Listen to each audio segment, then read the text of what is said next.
Good morning, everyone here in the United States, and good afternoon to listeners around the world. Welcome to the Washington Institute for Near East Policy and this special policy forum, which is really Israel's national security implications for its judicial debate. Israel's new government came to power on December 29th this past year and quickly set about to push through a combination of legislation that would sharply alter the balance of power between the government and the judiciary. For the past 9 weeks, large and growing protests have been taking place in Tel Aviv, Jerusalem, and other major cities against the changes. Prominent economists, high-tech entrepreneurs have talked about severe economic damage, and the country is in a state of crisis. The proponents of the judicial overhaul have talked about the need to change the balance of power between the government and the judiciary, complaining of judicial overreach. President Herzog has called for dialogue, but there are few signs the opposition, the coalition, are yet at a point of compromise. I should point out late breaking news. President Herzog today met with 100 mayors in an emergency meeting at his office and actually said that the compromise is very close to being reached, although this remains unclear given the different statements. He has been working with different jurists, think tanks behind the scenes as a kind of a track to try to see if there is some common ground. However, our focus today is on the national security implications of this judicial debate. And over the past several weeks, thousands of IDF reservists, including from elite search and rescue, undercover commando, submarine, armored corps, and which gotten the most focus over the weekend is the Air Force units, and with many senior officers involved have declared that they will not continue reserve service, although there's gradation. Some say they won't come to this training or that training. So there's a spectrum. But many fear that also that there be a question about international exposure to prosecution. The Supreme Court has been called Israel's legal Iron Dome. And would this be weakened? This could hurt Israel.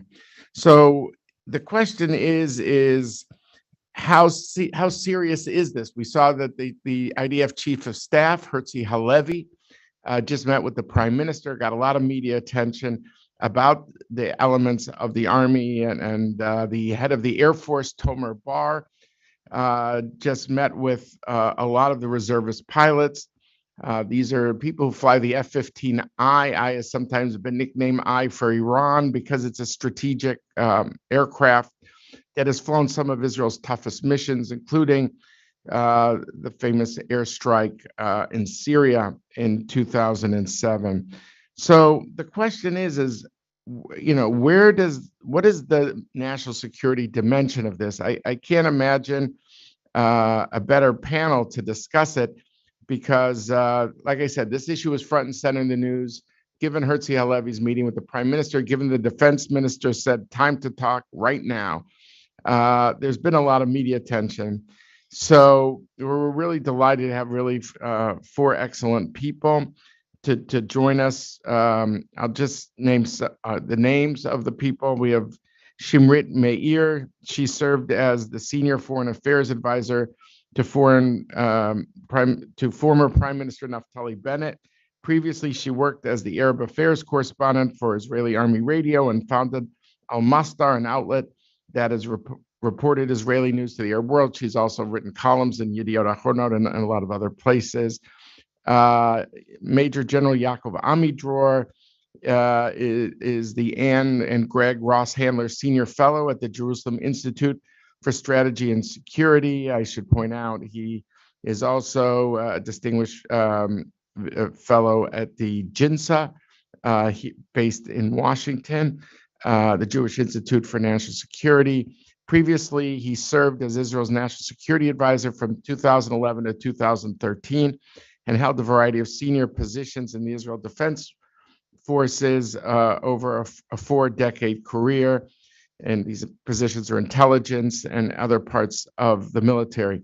Major General Uzi Dayan, he served as the National Security Advisor 2000-2002, head of the IDF Planning Branch. He's also been head of the Central Command. He's been Deputy Chief of Staff. After he left active military service, he served as a member of Knesset, representing the Likud party in 2021. Zohar Palti is an international fellow at the Washington Institute. He previously served as head of the Policy and Political Military Affairs Bureau at the Ministry of Defense 2017 and to 2022. He is also the head of the Mossad Intelligence Directorate. So it's a star-studded panel, and I've asked each of them to really stick to 5 minutes just to answer this broadly. Then I will follow up with some questions. We also, if any of you would like to ask questions or panelists, to questions of our panelists during our event, please enter them in the Zoom Q&A function below. If you're watching this policy forum on our website or on YouTube, feel free to email your questions to policyforum@washingtoninstitute.org. So we're going to have very quick opening presentations, and then we'll have a conversation. And would like to, again, thank our panelists for joining us for this very incredibly timely topic. So Shimrit, why don't we start with you?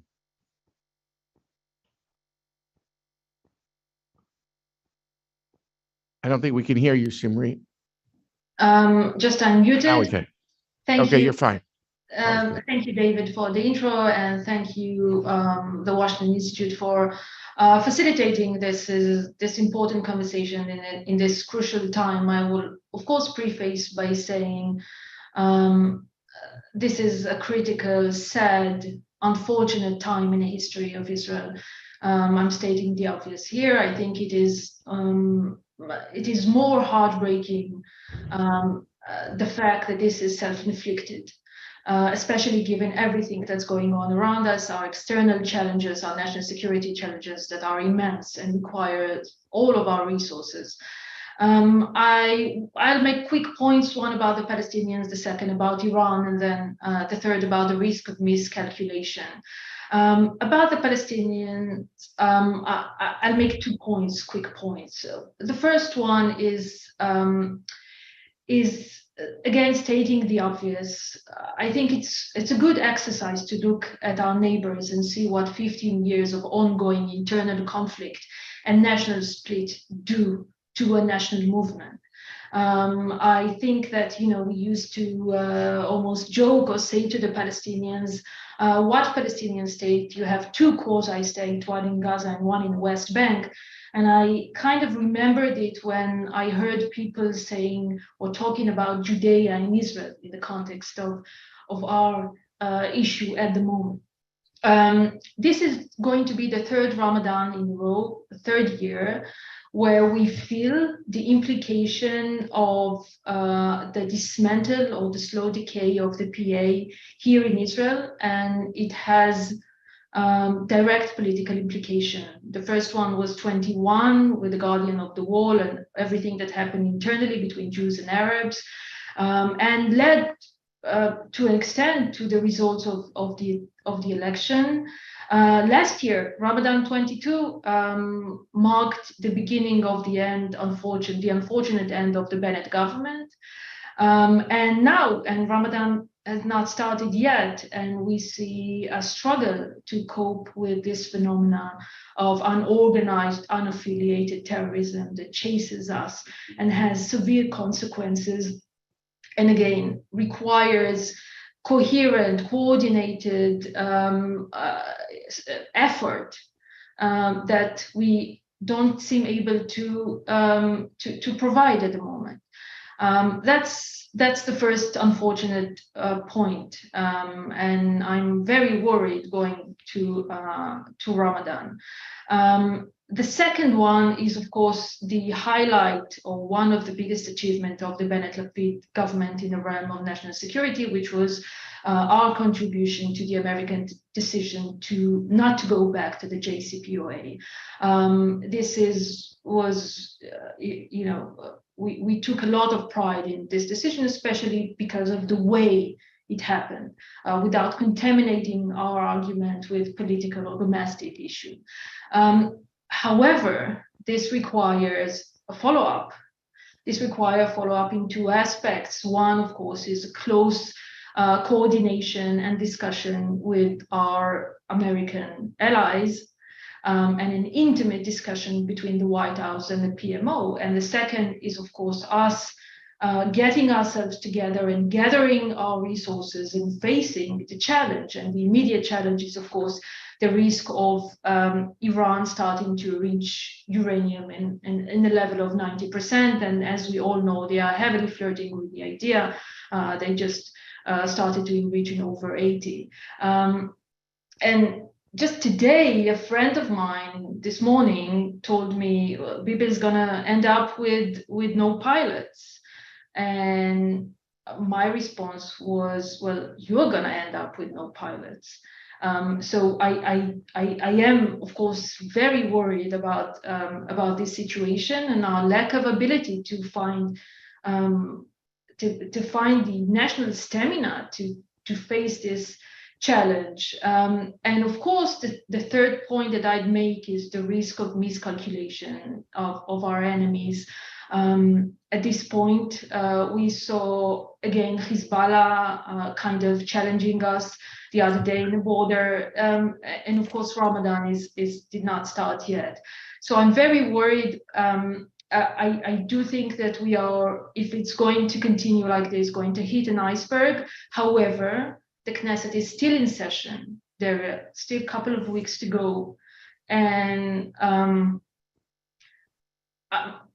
always hopeful for reason to prevail and for, of course, the president's effort to succeed.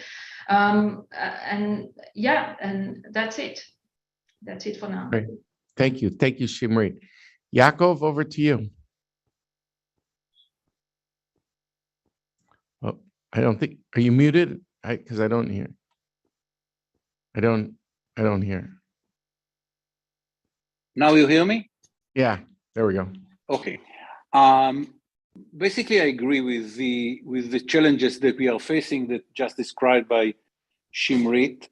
And if nothing will happen, and the argument between the two sides about the legal reform will continue the same way that it is today, it might come to a point in which it will weakening some capabilities, mainly of the Air Force. I don't see more issues that might be hurted, but in the Israeli system of making wars, this is devastating because it is combined with other efforts. And here, in a way, the Air Force guys are taking a position using their ability to put pressure on the system. On the other side, we have to ask ourselves if the government will compromise. It will give a strong signal to other groups in the Israeli society that this government can be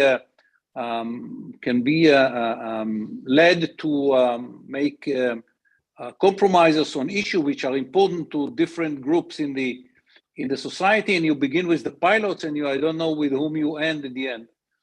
So it's a very problematic situation for both sides, and I think that might be a situation in which one side says, I cannot compromise because it's against all my ideology and my feelings about how Israel should continue.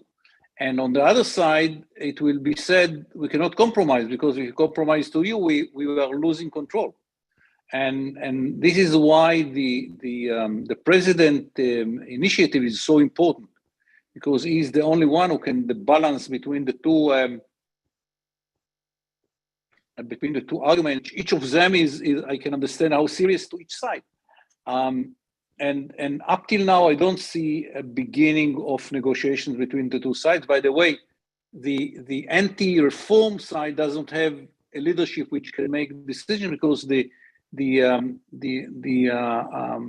all the phenomena is led not by the politicians. It's out of the politics groups which are making the whole decisions relating to the riots against the government. So here the question of leadership is very problematic. Anyhow, there are groups which are making track 2 and half track 1, trying to find the solution that will be disliked by both sides, but something that both sides can live with. And the situation is very serious. It's not a bluff. People in the anti-reform side are ready to burn the club if the government will not change its attitude, and are very serious because they feel that they have the justification. And I don't want to go into the Israeli argument or the system why they feel that they have the legitimacy to do it. I don't agree with them, but I understand why they say it. Yes, it's serious, cannot be neglected, and at the end, it's both the government and the anti-reform movement will have to find a solution. Otherwise, I don't know what will be the results. And I agree that these are the challenges that just mentioned by Shimrit that we are facing, and we have to be united about the need to act and what should be done. Thank you, Yaakov. David, I want to apologize because it is the evening of the Megillah in Israel. Yeah. And I have to go to the synagogue to hear the Megillah. I leave before the end around 5:15 Israel time. Okay, just know that we have had our own balancing here in Washington. Try to do it late enough that we get people who are here at work in Washington at the same time. So in Renana, wherever you may be, that there are Israelis who are on the panel can make it to Megillah reading. So whatever is possible, we're grateful. Uzi, over to you. Okay, thank you. I try not to repeat what Shimrit and Yaakov said, and in the same time to be short because I also have to go and read the Megillah with the parents of my wife. He's 98 and she's 97. Wow. So wow, that's incredible. And that's incredible. I would say it's tough time for Israel. Everybody understands it and everybody say it. Just 3 short remarks. One is the main damage is from the inside. So we are talking about Israel relations, etc. The main problem here, it's what's happening inside Israel within us, and because it hurts the cohesion of the Israeli society and the unity of Israel and the relations between the different communities in Israel and even the communities abroad, which mean the Jewish communities and the Israeli communities, but it's not the same, as you know. And this is the main damage, especially that the Israeli strategy was written some 1,000 years ago, and it said, "Imen ani li mili," if I am not for me, who will be for me? So this is something that we have to solve, and we are talking about the Israeli relations with other countries and the national security, etc. But the main issue is in the house, is inside. 2, I think that the main threat is not here yet. And this is what will happen if we will have in this year to go and prevent Iran from achieving operational nuclear capability. We try very much to cooperate and to work with the United States of America. It doesn't really work. And here again, if I'm not for me, it will be for me. etc. The Air Force is a very important power. And as you know, the IDF is the only institute in Israel which is built on reservists. It's not the same with the Mossad, it's not the same with the Shabak security service, and it's not the same with the Israeli police. So it really hurts, and I just want to make sure that everybody understands that if Iran will get nuclear, all the problems in the Middle East will remain the same. Some of them will be intensified, and on top of everything in the Middle East, there will be another mega problem, which is a nuclear Iran, or as the Sunni countries here call it, the Shiite nuclear bomb. So I hope very much that the United States of America and other countries, but mainly the United States of America, will understand that this is a threat on everybody. And I think this is the main influence on Israel and actually the whole region. If we need to go and prevent Iran from achieving nuclear capability, and as we see it right now, Iran is going all the way to achieve this operational capability. And the third one is terrorism. It's not the Palestinian Authority. The Palestinian Authority actually ruined already and make its damage. And what was here, as you remember, the peace process became the rest in peace process, and it was done by the Palestinian Authority. So we don't really think that this is an important player. It could be an important one, but they are not. So it's terrorism. And there is another wave of terrorism now, and maybe very short, not only the Ramadan, but maybe the farewell from Mahmoud Abbas, Abu Mazen. And if you don't fight terrorism effectively, you leave the room to the terror groups, you leave the key in the hands of the terror groups, and they will derail every policy, every strategy once they want, and they want to do it. So what I'm saying is that this is kind of in the middle of fighting terrorism, and this is the most important stuff just after, of course, the Iranian threat. So I'll have a very short and bitter remark here. We fight terrorism for the sake of everybody, and if you don't help us on that, and if you are going to educate us about everything which came in Israel, and sometimes you are right about, I feel many times the same, but don't let you, the United States of America, permit yourself to educate us while we are fighting terrorism. This is important for everybody. Thank you. Thank you, Uzi. Okay, going over to Zohar. Thank you, David. Right. Important initiative, and thank to the Washington Institute. I think that based on my experience in the last 4 decades that I used to serve the country, this is the most profound, deep internal crisis that I remember over here. And I'm just reflecting all the opinions that you just heard from three of my colleagues over here. It's deep. And I will give an answer to Henry that already asked whether it's might influence some of our national security issues. The answer is definitely yes. And in a minute, I will refer to that.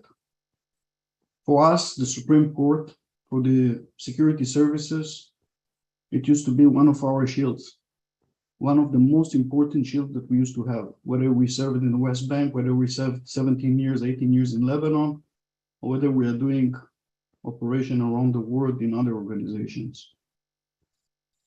The problem is right now, because of the profound crisis that we have right now, we stop to talk. The first time that the Israeli society, two parts of it are not, as Amidror said, there is not a real dialogue over here right now. And instead of trying to breach between the two parties, camps, whatever we call it, right now that there is a disconnected. And disconnected is bad, because in the end, we have some members of the parliament, of the government today, that haven't been serving the army. They don't understand what's platoon, what's battalion is all about. It's not about politics, left and right, whether you are for that or that. When we have a call and we need to serve and to protect the country, and we have challenges during the last years, there is one battalion or one platoon that are going together, mainly the infantry. Some of the people that have to take decisions right now in the government, I'm not sure that they understand what the implication about platoons. Now, all of us used to serve in the army, in the IDF.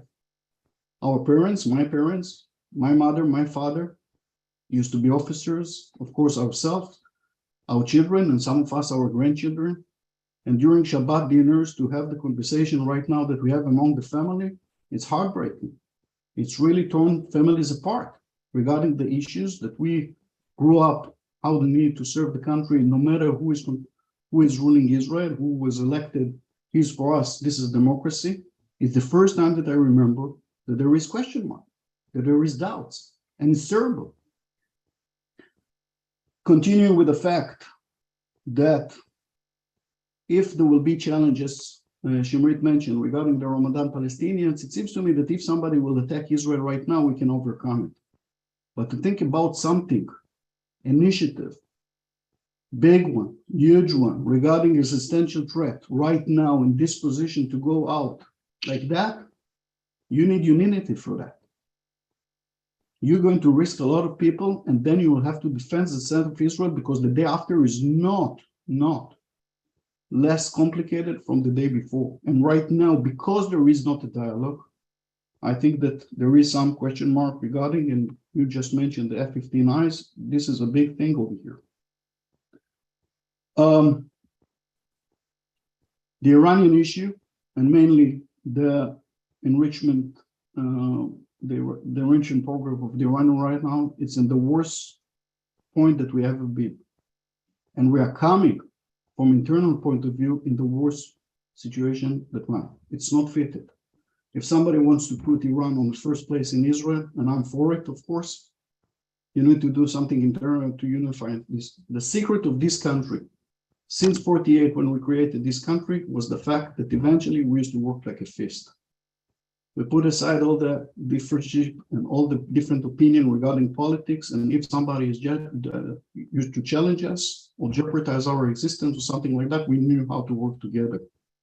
In this crisis, we have really, really profound issues that I'm not sure that right now we can get or not. The other issue, and the last one, is the label of Israel. Startup nation, economy strong, $52,000 per capita. Right now, what's going on over here, a lot of question mark. It will be a really, really serious issue how to recover the image and the label of Israel as a startup nation and as a country that know how to deal with it. And every day that is passing right now, without any communication between the two sides, this is something that is really, really bad and hurting our security. Thank you. Thank you, Zohar. Thank you very much. Thank you all for your very thoughtful presentations. There's so much to discuss and there's so little time. Maybe I'll start with Yaakov because his time is a bit constrained here. Maybe pick up on something that, well, two things that you might have heard from Zohar just now. I mean, if I'm right, the secret sauce, as we say in America, of Israel for 75 years has been its social cohesiveness, the national resilience of its people, what they phrase in Hebrew is called a chosen halaumi. And it has enabled Israel to withstand on all its enemies.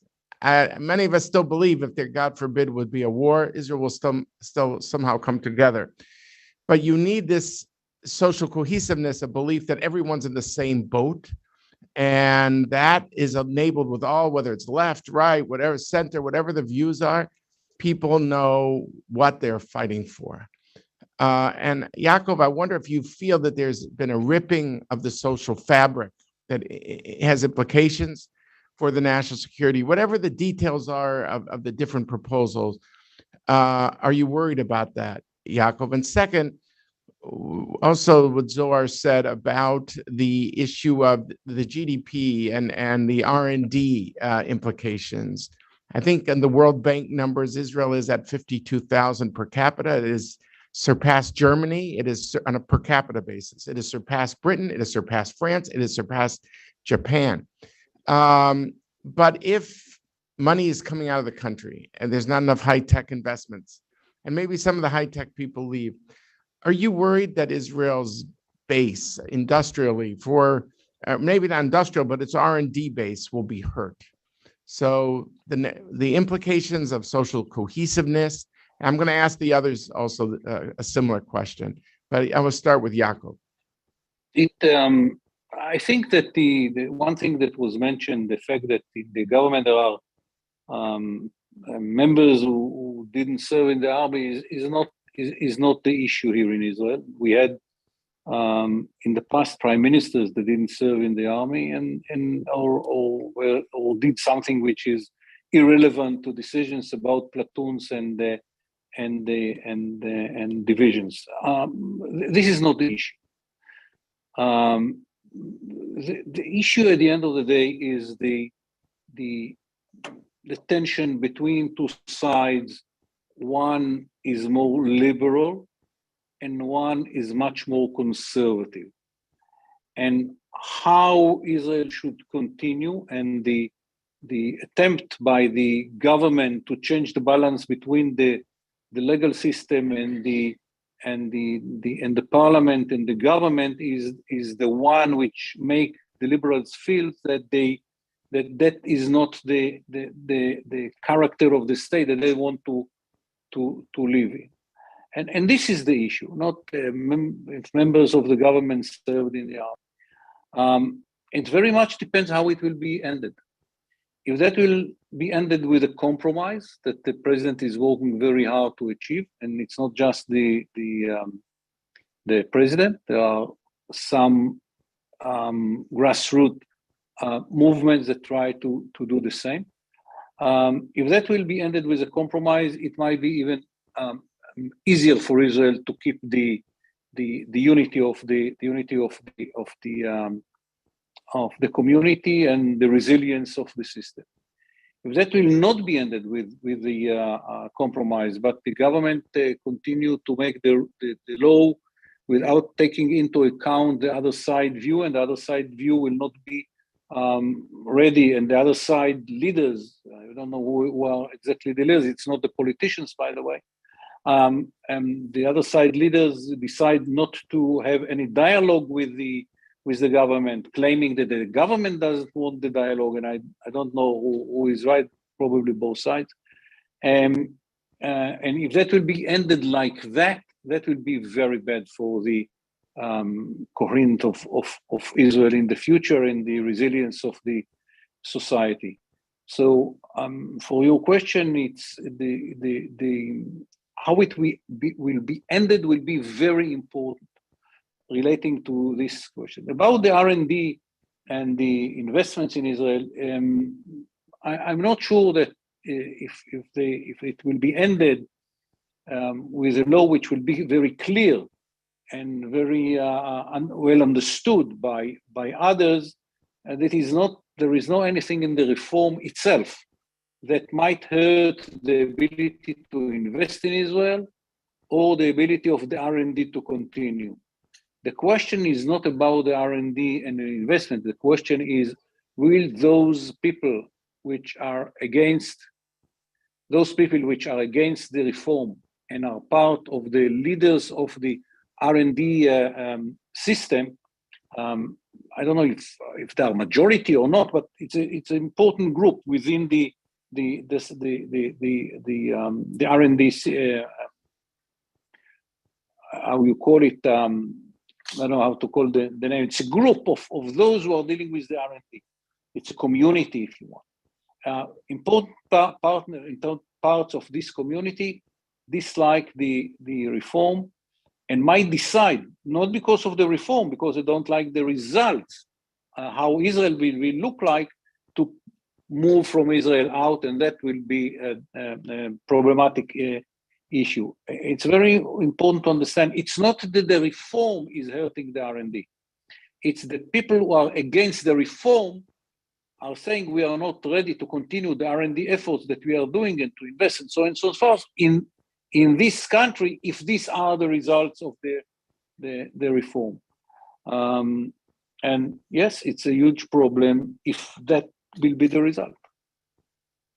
Shimrit, how do you see it on these 2 points about the national resilience? Has the the social fabric here been ripped in a serious way? And how concerned are you with all this talk of the economic implications will impact Israel's R&D edge, which has been part of its edge and its ability to defeat its enemies? Very worried, like Amidror mentioned. I want to, we all know, I'm sure everyone who's on this Zoom call knows Israel very well. And we all know that there is not one Israel. There are many Israels, there are many tribes. And our biggest challenge is not to play a zero-sum game in which we failed repeatedly in the last years to do, hence the ongoing political crisis, in which half of the country feels excluded when one government is in power and vice versa. I would even add more to this, that I think that the last thing that we need as such a fragmented, diverse society, to say the least. And Amidror talked about liberal versus conservatives, but there are many more ways to look at the Israeli societies, for example, Sephardims versus Ashkenazi Jews, etc. Of course, there is the caste kind of system within Israel. When half of the country feels excluded, half of the country feels that feels anxious, feels that its very way of life is being threatened, that it is not being heard. That's always a recipe for disaster. I think what we see more and more, but I want to, because I live within this kind of community, the high-tech community, etc., I want to point out maybe something on a more optimistic note. And I think it goes to my experiment with our government that was quite complicated and did not end very well. However, one of the things that I felt were extremely moving was that we, for example, had a government meeting in the Golan Heights with the Labour Party and Meretz and other parties. And what we see today in a demonstration, people, they're reclaiming the Israeli flag. You see thousands and thousands of flags, of blue and white flags. I think it goes to show you that people don't want to tear themselves from this country, because it's a good country, and that's the only Jewish country up until now, I don't know. And I think this is a cry to be heard. And I think that everyone needs to be responsible. And I would urge everyone to correspond with the president's effort. However, the responsibility is always first and foremost on the government. And I would add something that I think when you have this kind of diverse society, and when you have people that live such different ways of life, talking in terms of revolutions is never a good idea. We can barely deal with a profound reform, but a revolution, and first and foremost, kind of collides with the basic sentiment of being conservative. But I choose to remain hopeful, and I choose to remain I choose to remain optimistic. And I think even if we are going to see in the immediate future things getting worse before they get better, I do believe that in people here, and we have the human resource is our biggest, maybe our only natural resource, and people here do care about each other. And I would also advise politicians, as I did, to detach themselves from the echo chambers, from Twitter, so to speak, and to look at what the general public thinks and where the sentiment is. And so I would say it is all extremely concerning and sad, but I do remain optimistic. Okay, let me ask Uzi a question, which is, you were deputy chief of staff, you were head of the Central Command. You've had, you've risen as almost as far up the IDF as humanly possible. If you see what the chief of staff had to meet with the prime minister yesterday, Tomer Bar, the head of the Air Force, had to meet with these Air Force pilots. You mentioned in your remarks the importance of the reserves for the IDF, and especially also the Air Force. So I guess I'm just asking you, how the IDF doesn't want to be in this position? It's obvious, this is a battle in Israeli society at large. As Zohar said, it might be the most profound domestic battle Israel's ever faced. That a lot of people feel the character of the state is at risk, and that the independence of the judiciary is at risk. The other side feels the court is overreached. If indeed Yaakov is right, that depends on how this ends, then maybe Israel does emerge stronger if there is a compromise. But how does the army function in this situation that is not of its making, but has such implications for it? If you could put yourself in the head of Herzi Halevi, we're not asking you for any inside information, but just having been there, so to speak, I'm sure your heart goes out to him and to the head of the Air Force. But how do you think, what's going on in the IDF in this situation? I would say, one, we do worry very much. Two, we will overcome. And I do worry, but I'm optimistic at the same time. Explaining myself. First of all, we do worry very much. This is why people like Yaakov Amidror and myself and 12 former national security advisors wrote a letter some weeks ago to the chairman of the Knesset, because the Knesset, the parliament, is actually representing the people, different kind of parties. And we wrote the one that we worry very much, everything that was said there about the cohesion, the unity, etc. And we said this is time that you will sit together and work it out without a primary condition, without initial conditions.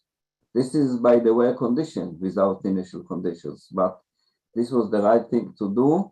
They didn't manage to do it so far, but Israel is much stronger than people think, even at those times. For example, we cope very well with the three main Israeli, say, strategic challenges. One is water. We are the only a country in the Middle East that actually turned the water shortage into a kind of an economical solution. Two is energy. We are free energetically. Remember those days that they say that the Arab oil will actually is the main weapon, etc. And finally, demography. We are not so many now, but in the year 2048, when Israel will be 100 years, country 100 years, we are going to be almost 20 million people here, 20 million citizens.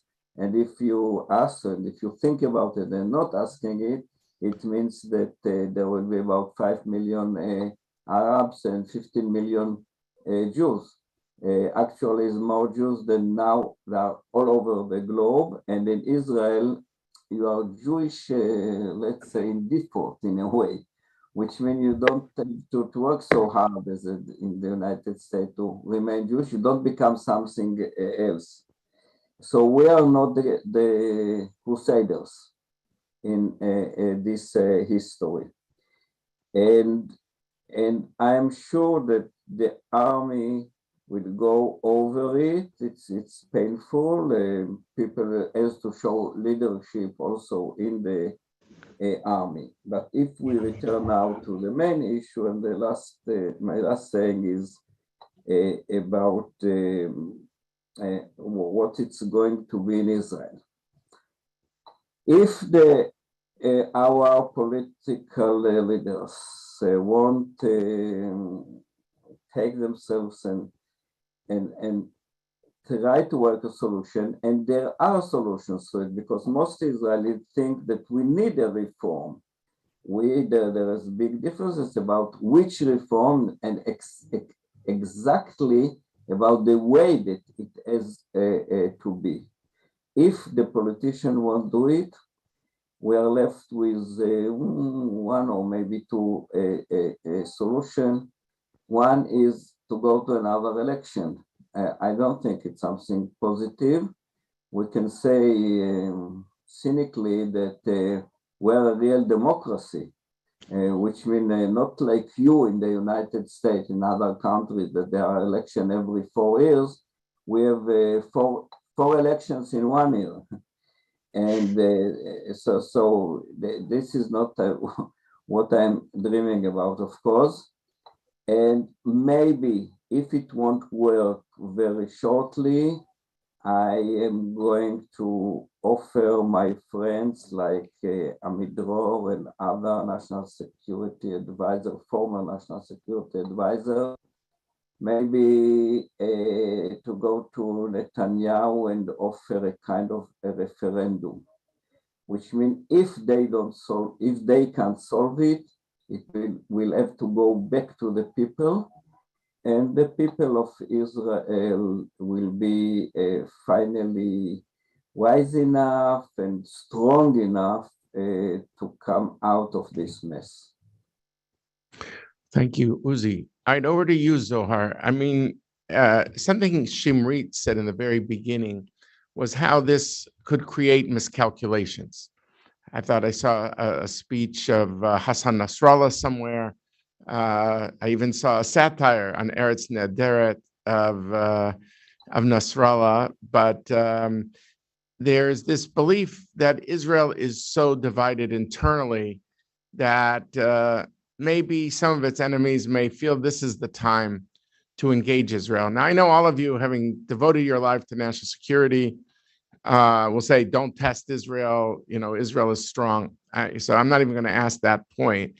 But I just wonder if it's destabilizing, in your view, this perception that Israel has, you know, is coming apart at the seams in a certain way. Now, everyone believes this is the brilliance of the Israeli democracy, that this is the patriotism, that you have to come to the streets and make your voices heard. That's what made Israel, Israel.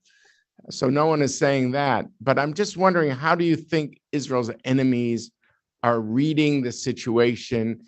Could there be miscalculations by Israel's enemies from where you sit? Zohar. I think they are serious people, and maybe the PH, the Islamic Jihad, can test our nerves and to try to take advantage from the fact that we are so polarized right now. But Nasrallah, I give him much more credit than that, and he knows that the first thing that can be unite Israelis if he's do such a move. And to be fair, he already admitted after the Second Lebanon War that if he knew that Ulmert will react how he reacted, he will never kidnap the 2 Israeli soldiers.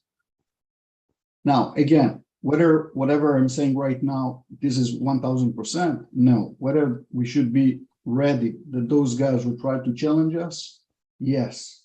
And it seems to me that, as I said before, if it's coming to defense, if somebody will try to challenge us from the outside, meaning from Gaza, or from the West Bank, or from Lebanon, or from Syria, or from somebody else, it seems to me that even if right now we are a bit torn, not a bit, we are torn among ourselves, this is something that we can immediately deal with it. If it's coming to something initiative that we will launch, this is a different ballgame. But I'm not sure that I want to get into it right now. Shimrit, back to you. You were the diplomatic advisor to the prime minister in the Bennett-Lapid government. Israel has got a lot of challenges these days. Prime Minister hasn't, been able to get an invitation either to Abu Dhabi or to Washington.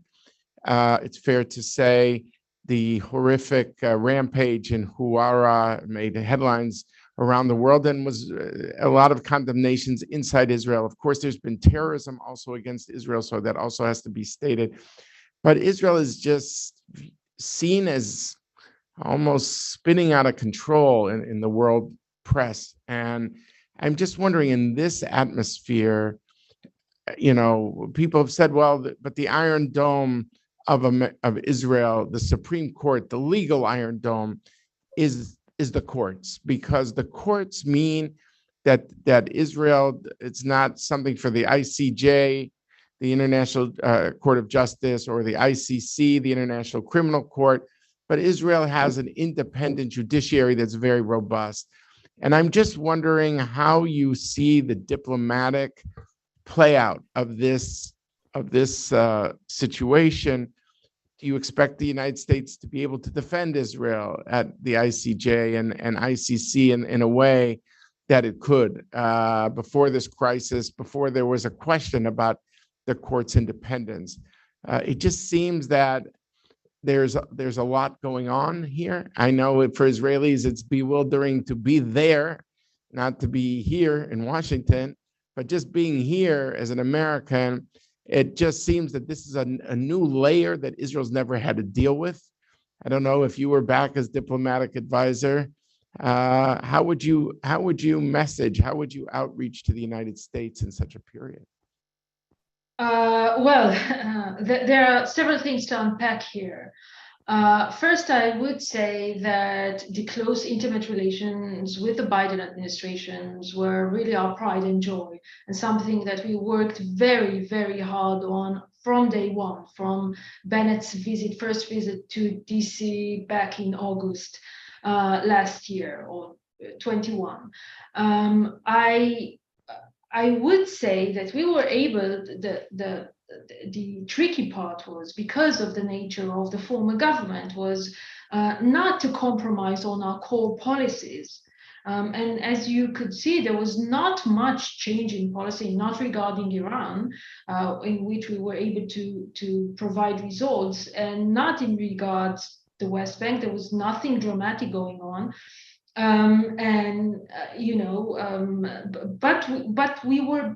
But the style was different, and the fabric of the government was different, etc. And we were able to monetize it, quote unquote. I do hope, I do not envy the administration at the moment. They are between a rock and a hard place, and you wouldn't want to encourage intervention in Israel's internal politics, and I don't think that's necessary. Frankly, I do think that the robust nature of the Israeli society will lead us to kind of a modus vivendi, hopefully. I am very concerned about the ICC, about our ability to protect our soldiers and our commanders, and about the ability of the United States to help us do that. And I think this should be addressed if there is going to be a reform, and if there is going to be some equation that will allow something consensual to pass. This is all very unfortunate, because, as I said at the beginning, this should have been the time where when we work together closely with the Americans to coordinate on Iran. Given the fact that there is no JCPOA, and given the fact that they are continuing with and increasing the level of enrichment, this should have been the time where we are putting a lot of focus. And again, and cooperating in a level of intelligence in order to tackle something that is almost unprecedented, which is almost an AI ability to predict your next terror attack when someone is operating on its own. We should have used this time to take the Israeli economy that marked 7% growth back in 21 from strength to strength. We have a gold mine here in terms of R&D, etc. And I think that this should have been a time where we realize, or maybe it will take some more, rounds of frustration and conflict, but we will eventually have to realize that we better off with mediocre unity government than with one side takes all and a winner takes all kind of approach, because this governments do not sustain with all the good intention.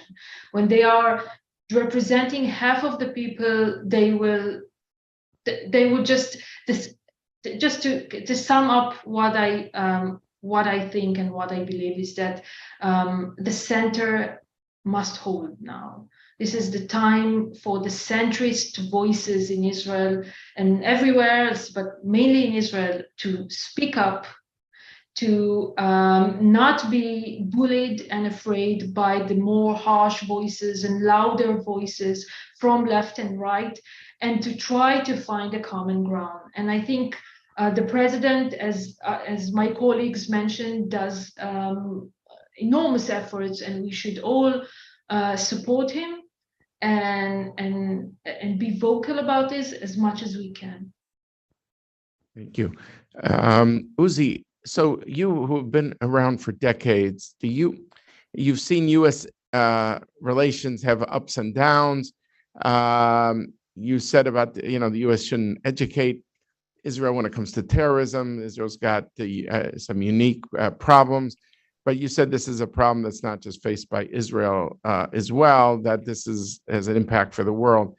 How do you keep U.S.-Israel relations together at a time like this? How would you urge the U.S. to also be supportive at the ICJ and the ICC? How do you have a president who I think, whether you're left, center, right, would all say this is a president who's an old-style Zionist, who believes if Israel has a problem, we should solve it behind closed doors. And he's very different than other presidents in this regard. But he's got a visceral sympathy for the state of Israel. But yet, there are clearly tensions here. How do you navigate these U.S.-Israel tensions at a time of deep division in Israel? First of all, I welcome everything that President Herzog is trying to do, but the bottom line, finally, it's not his job. Let's say in a way, it's Israel. It's a democracy, and by the way, don't worry about the Israeli democracy. This reform has problems. Democracy is not one of them. This is my position. I am very much think like Alan Dershowitz about it.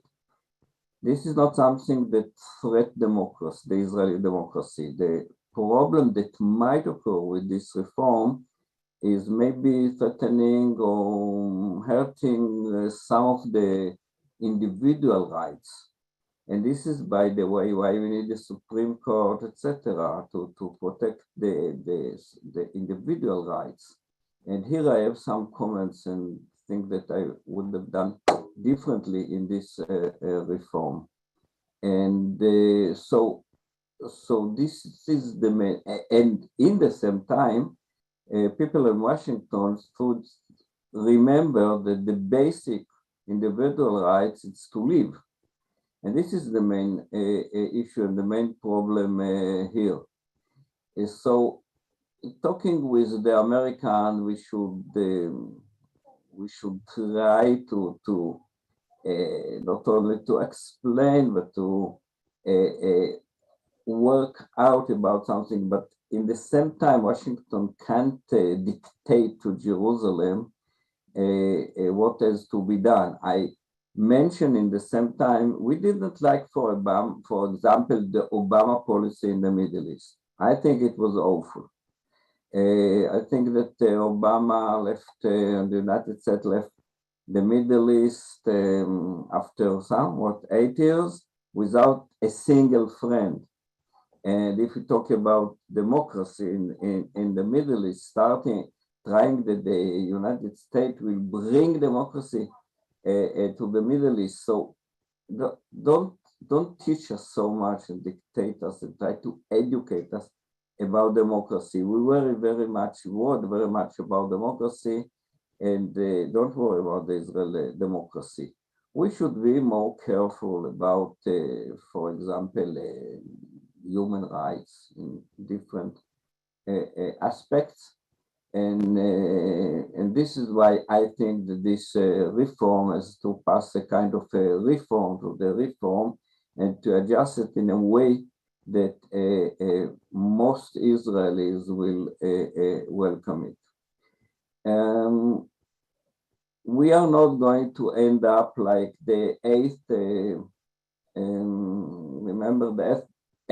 decade in the United States of America.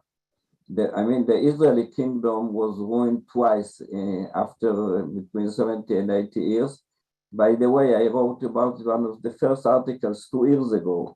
It said, "Do worry about it. We are entering a very problematic period of time." But there was another country that faced such a crisis, and this is the United States of America.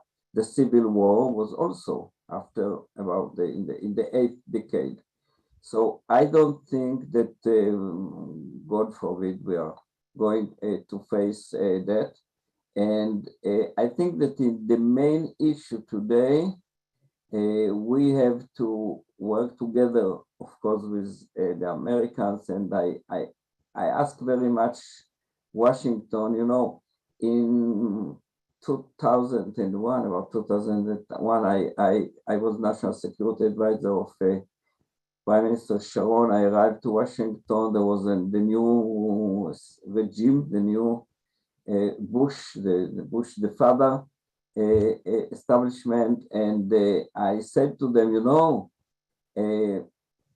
Iran is going nuclear, and the people there said, "What are you saying? How much is going to take them to do it?" I said, "I don't know, more than 10, 15 years. It's a complicated process." And you know what they said to me? They said to me, "If so, it's too early." I didn't like it, and said, "You are going to wake up one day and you are going to say to us, it's too late now."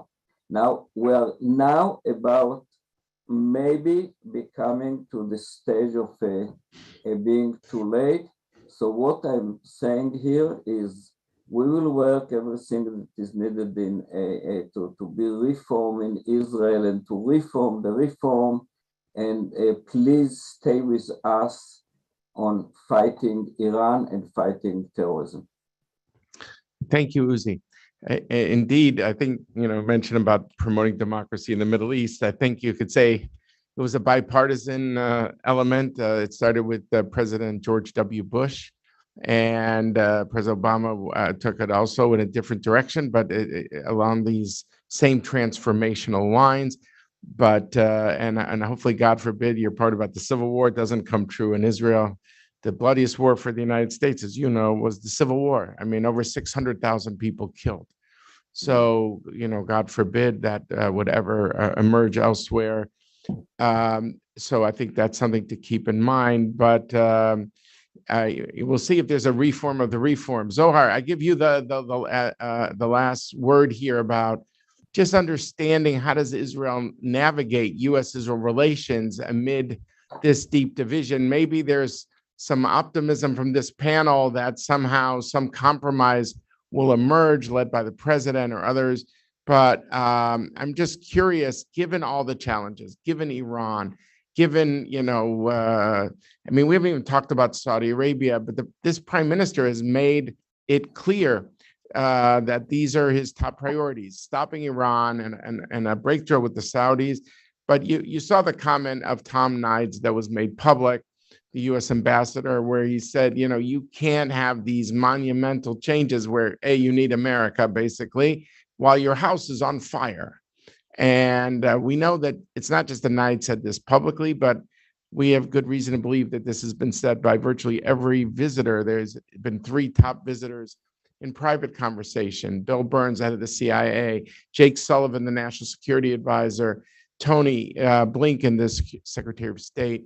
How does Israel navigate to do also the lines that Uzi said and Shimrit said, and before that Yaakov said, about focusing on Iran, which all of you agree on is a huge existential issue for Israel and is an issue of the stability for the United States in the Middle East? How do you do that at a time where, in the words of Tom Nides, your back door is on fire? How do you balance this, Zohar? We can't. For the time being, we can't. And we're speaking about reforms right now. You see the word cannot. I just want to be sure I heard you correctly. Cannot. A lot of people in Israel, many of them right now, are not referring to this as a reform. They're referring to this as a revolution. And if we'll start to speak with each other, it might be a reform that will elevate the Israeli society, democracy, whatever, into a good place. But right now, if politicians want to nominate only themselves, the Supreme Court judges, and to give immunity to any politician regarding anything, this is a revolution. This is not a reform. And for the time being, if we're not going to solve the internal issue immediately or in the near future, with a compromise, with dialogue, with conversation, with things like that, all the other challenges are not so important like the internal one. And a lot of people are right now are really under anxiety that the internal issues right now is going to shadow all the other challenges that we are facing right now. Does it mean that we are polarized? No. Does it mean that we are less strong than we used to be like a month ago? No. The same pilots, the same intel guys, the same whatever we have in the military, in the Mossad and Shabak are still there. But if we're starting right now in a process that will crumble in a way the strength of Israel from internal point of view, from our unification, guys, we have a serious problem. So on that sobering note, I would say to all of us, stay tuned. I think we heard from this panel a hope that this issue is resolved, that there's some sort of compromise is reached. And if it is, will Israel's national resilience be really strengthened? And it depends, as Yaakov said, how it ends. But we're not there yet here in Washington that are watching this, and certainly you who are on the ground living it. So it's still in mid-gear. There's a sense of drama. Is this going to be done before the Passover holiday? And we will just have to see. And we will be watching very closely here at the Washington Institute. We hope you stay tuned. You look at our website and www.washingtoninstitute.org. Follow us all on Twitter, our podcasts, Decision Points in my case, and others as well. I would just say stay tuned as this very dramatic crisis unfolds in Israel. Israel's success in the past is ultimately that its willingness to live is greater than its enemies' willingness to die. So if past is prologue, Israel will emerge stronger, but this is a very unique crisis, and we all pray for its resolution. So I just want to thank you all for joining us today, wishing people in Israel and those of you celebrating in the United States a happy Purim, which is an upbeat holiday of kind of overcoming, being the underdog and emerging stronger as a result. And we shall see how it unfolds, but a lot of people around the world are watching this. We want to thank Shimrit Meir. We want to thank Uzi Dayan. We want to thank Zohar Palti. Also, Yaakov Amidror has been with us, and wish you all a very good day. Thank you very much for joining the Washington Institute. All the best. Thank you.